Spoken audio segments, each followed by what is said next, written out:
Good morning दोस्तों, मैं Prince Kumar सफलता क्लासेज के इस यूट्यूब चैनल पर आपका हार्दिक स्वागत करता हूं। दोस्तों, हम लोग पिछले क्लास में कैलेंडर को देख चुके हैं और आज हम लोग सेम या रिपीटिंग कैलेंडर को देखेंगे। दोस्तों, सेम या रिपीटिंग कैलेंडर से प्रत्येक एग्जाम में एक या दो क्वेश्चन निश्चित रूप से पूछे जाते हैं। दोस्तों, आज इसका हम एक ऐसा ट्रिक बताऊंगा, उस ट्रिक के माध्यम से आप सेम या रिपीटिंग कैलेंडर को मात्र 2 या 3 सेकंड में सॉल्व कर सकते हैं। दोस्तों, यदि आप हमारे चैनल से जुड़ते हैं तो वीडियो को शुरू से अंतिम तक निश्चित रूप से देखें ताकि चीज़ों को समझने में कोई भी परेशानी नहीं हो। यदि फिर भी आपको समझने में कोई भी परेशानी हो तो आप हमें कमेंट भी कर सकते हैं। तो दोस्तों, चलिए हम लोग सेम या रिपीटिंग कैलेंडर को स्टार्ट करते हैं। सेम या रिपीटिंग कैलेंडर में दोस्तों क्वेश्चन इस तरह से पूछा जाता है कि वर्ष 2001 के समान किस वर्ष का कैलेंडर होगा। इस तरह से ढेर सारा क्वेश्चन होता है।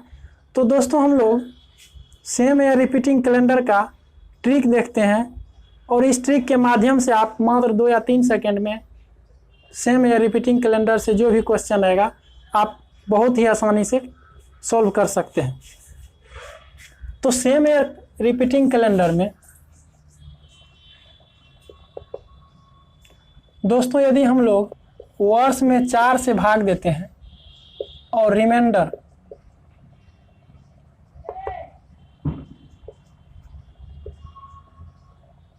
एक आता है तो कैलेंडर 6 वर्षों के बाद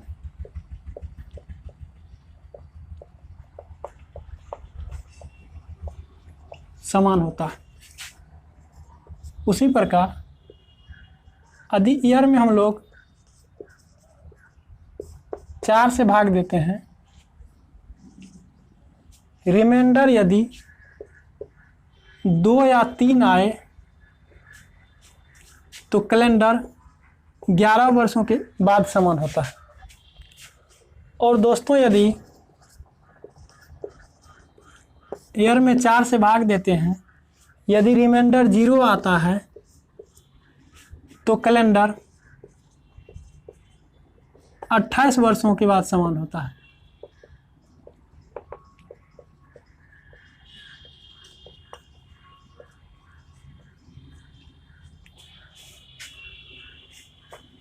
और दोस्तों, एक इम्पोर्टेंट बात इसमें यह भी है, इसको भी हम लोग नोट कर देते हैं।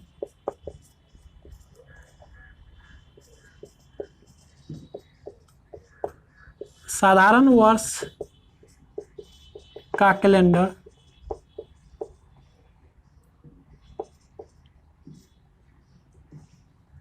साधारण वर्ष के समान होता है।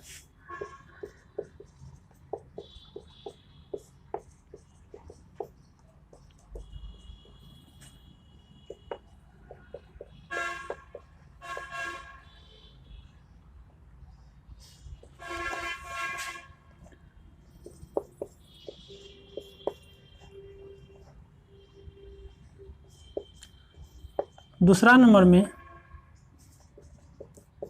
लीप वर्ष का कैलेंडर लीप वर्ष के समान होता है।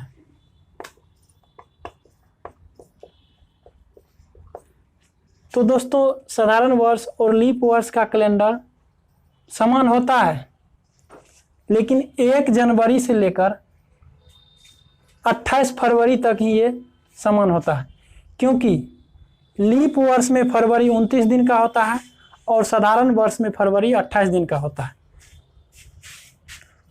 तो दोस्तों, अब हम लोग देखते हैं इस ट्रिक के माध्यम से आज का पहला क्वेश्चन। पहला क्वेश्चन है 1993 का कैलेंडर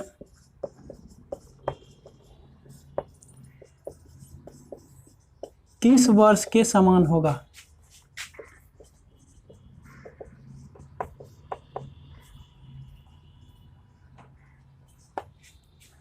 तो आपके पास ऑप्शन है 1998, 1997, 1999 और 2001।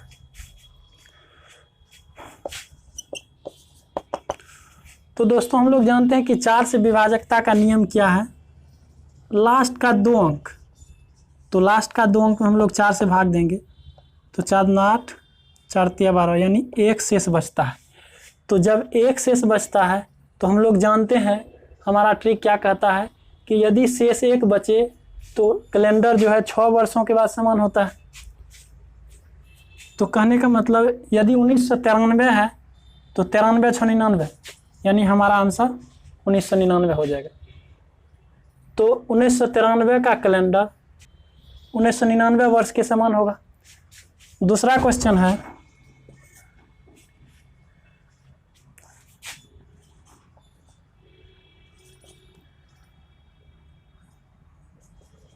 दो 2001 का calendar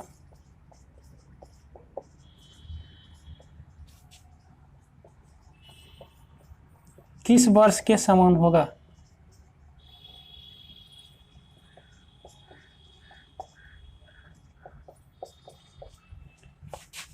option A 2006, option B 2007, option C 2008 और ऑप्शन डी 2013। तो दोस्तों हम लोग इसके लास्ट 2 डिजिट में यदि 4 से डिवाइड करते हैं तो रिमाइंडर 1 आता है। तो जब रिमाइंडर 1 आए तो हम लोग जानते हैं कि कैलेंडर जो है 6 वर्षों के बाद समान होता है। तो 1 में 6 जोड़ेंगे तो यानी 2007, यानी वर्ष 2001 का कैलेंडर वर्ष 2007 के कैलेंडर के समान होगा। क्वेश्चन नंबर 3 है,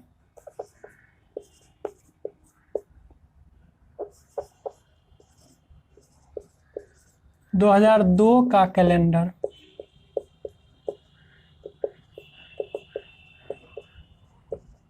किस वर्ष के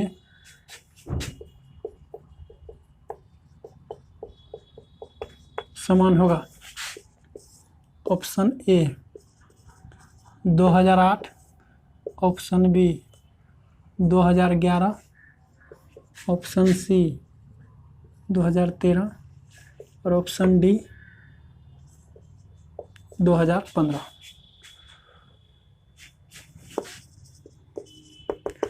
तो दोस्तों हम आपको इसका ट्रिक बता चुके हैं।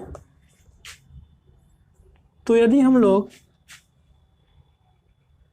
इस वर्ष यानी 2002 के लास्ट 2 डिजिट में 4 से डिवाइड करेंगे तो शेष 2 बचेगा, और शेष जब 2 बचता है या 3 बचता है तो हमारा कैलेंडर 11 वर्षों के बाद समान होता है। तो इसीलिए आपका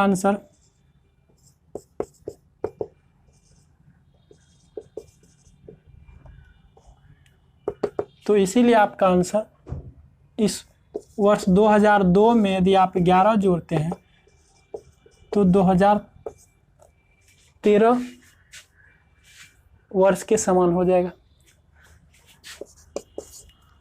अगला क्वेश्चन है,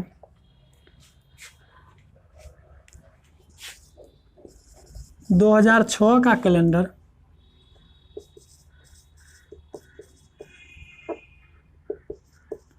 किस वर्ष के समान होगा?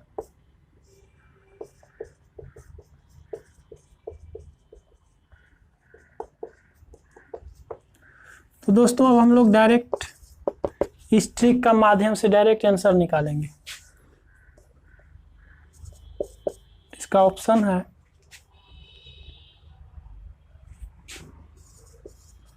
2015, 2012,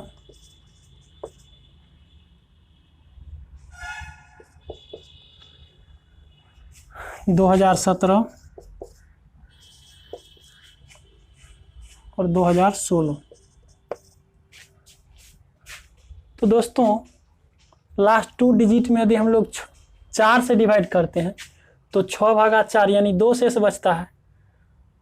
तो जब 2 शेष बचे, क्योंकि हमारा ट्रिक कहता है यदि शेष 2 बचे तो कैलेंडर 11 वर्षों के बाद समान होता है, तो हम लोग इसमें 11 जोड़ेंगे तो हमारा आंसर 2017 आ जाएगा। इसी तरह से क्वेश्चन नंबर 5 है 2007 का calendar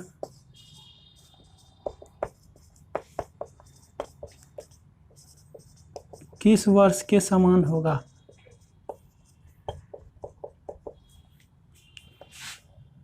option number A 2011, option B 2018, option सी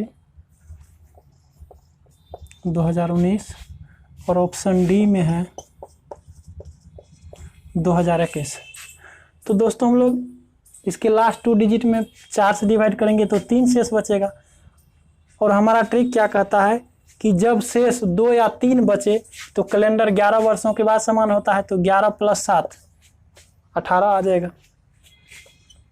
अब हम लोग क्वेश्चन नंबर 6 को देखते हैं। क्वेश्चन नंबर 6 में है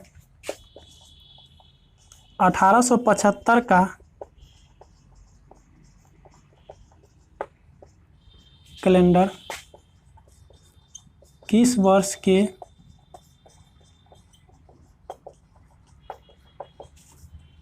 समान होगा।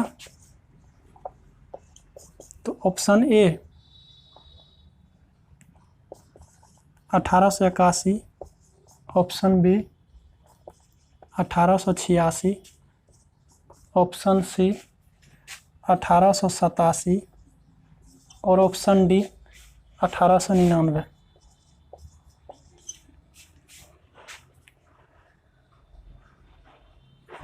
तो दोस्तों हम क्या करेंगे, लास्ट के 2 डिजिट में 4 से डिवाइड करेंगे। यदि यहाँ पे हम लोग लास्ट 2 डिजिट में 4 से डिवाइड करते हैं तो शेष 3 बचता है, क्योंकि 18 चौके 72, शेष 3 बचता है। यदि शेष 2 या 3 बचता है तो कैलेंडर जो है 11 वर्षों के बाद समान होता है, तो इसीलिए इसमें हम लोग 11 ऐड करेंगे। तो 1875 + 11 यानी 1886। तो 1875 का कैलेंडर 1886 वर्ष के समान होगा। अब हम लोग क्वेश्चन नंबर देखेंगे 7 को। क्वेश्चन नंबर 7 है 1992 का calendar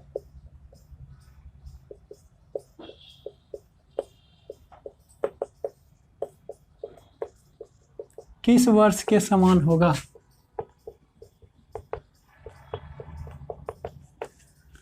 option A 2020, option B 2010, option C 2008, option D none of these.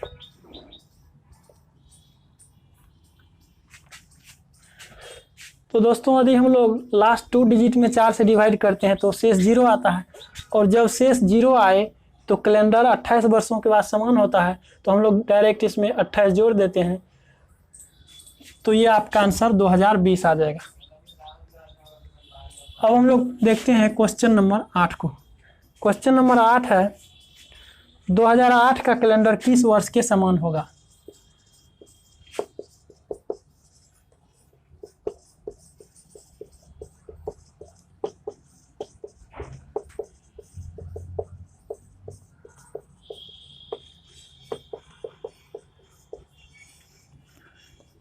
तो ऑप्शन ए में है 2030, ऑप्शन बी में 2036, ऑप्शन सी में है 2040 और ऑप्शन डी में है नन ऑफ दीज। तो दोस्तों ये भी 4 से पूरा डिवाइड हो रहा, तो हम लोग क्या करेंगे, डायरेक्ट इसमें 28 जोड़ देंगे, तो 28 8 36 यानी 2036 का कैलेंडर 2008 के समान होगा। अब हम लोग देखते हैं क्वेश्चन नंबर 9। क्वेश्चन नंबर 9 में दोस्तों बहुत ही इम्पोर्टेंट ये क्वेश्चन है। आपको ध्यान देना होगा कि यदि हम लोग किसी लीप ईयर में 4 से डिवाइड करते हैं और पूरा कट जाता है, यदि उसमें 28 जोड़ते हैं तो कोई शताब्दी वर्ष आए जो कि साधारण शताब्दी वर्ष हो, तो वहाँ पे हम लोग 28 के जगह पे 40 को ऐड करते हैं। तो ये आपको ध्यान में रखना होगा। तो क्वेश्चन कह रहा है 9 नंबर का 1672 का कैलेंडर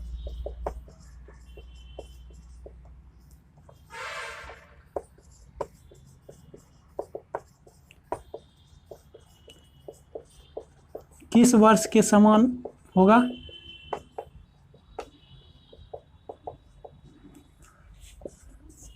तो ऑप्शन ए में 1700, ऑप्शन बी में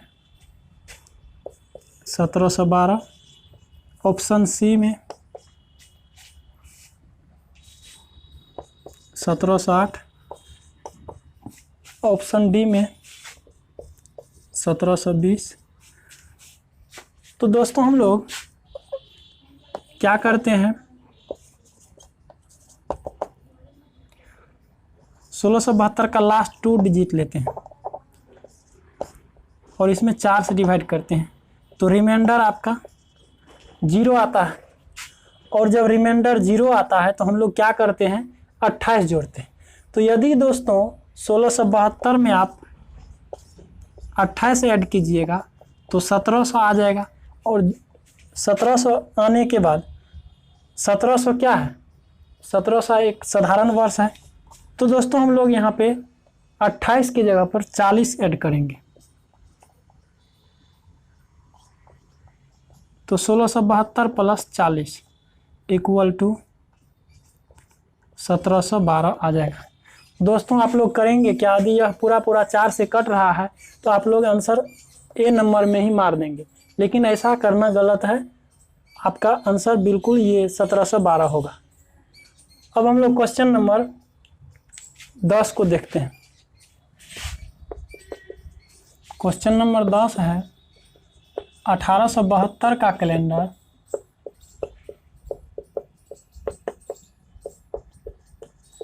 किस वर्ष के समान होगा?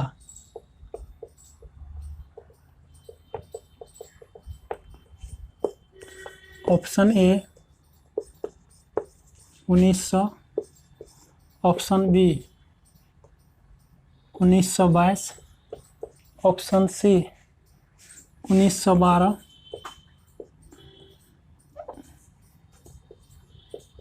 और option D none of these. दोस्तों हम लोग क्या करेंगे, लास्ट 2 डिजिट में 4 से डिवाइड करते हैं। तो लास्ट 2 डिजिट में यदि 4 से डिवाइड करते हैं तो रिमाइंडर आपका 0 आता है। तो हम लोग क्या करेंगे, इसमें 28 जोड़ते हैं। तो 28 यदि हम लोग जोड़ते हैं तो ये 1900 आता है, और 1900 कौन सा वर्ष है, तो ये तो साधारण वर्ष है। तो ये तो आपका आंसर होगा नहीं। तो इसीलिए हम लोग क्या करेंगे, 1872 में 40 ऐड करेंगे। तो यदि हम लोग 40 ऐड करते हैं तो 1912 आता है। तो यही आपका आंसर हो जाएगा, यानी ऑप्शन नंबर सी हो जाएगा। तो दोस्तों हम उम्मीद करते हैं कि सेम ईयर रिपीटिंग कैलेंडर आपको बहुत ही आसानी से समझ में आ गया होगा। अब इस टाइप का जो भी क्वेश्चन होगा आपसे निश्चित रूप से बन जाएगा। तो दोस्तों हम उम्मीद करते हैं कि आपको ये वीडियो पसंद आया होगा। यदि दोस्तों हमारा वीडियो पसंद आए तो चैनल को लाइक, शेयर और सब्सक्राइब करना ना भूलें। Thanks for watching.